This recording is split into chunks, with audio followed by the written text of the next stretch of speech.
పొదలకూరు శివాలయం వీధిలో ఉన్న శ్మశానంలో గుర్తు తెలియని మృతస్థిమితం లేని అనుమానాస్పద స్థితిలో మృతి చెందాడు.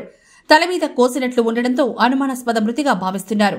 మృతదేహాన్ని గమనించిన స్థానికులు పోలీసులకు సమాచారం అందించారు. సమాచారం అందుకున్న సీఐ శివరామకృష్ణారెడ్డి, ఎస్ఐ ఎండి హనీఫ్లు సంఘటనా స్థలానికి చేరుకొని మృతదేహాన్ని పరిశీలించారు. మృతదేహం తలపై కోసిన ఆనవాళ్లు స్పష్టంగా కనిపిస్తున్నాయి.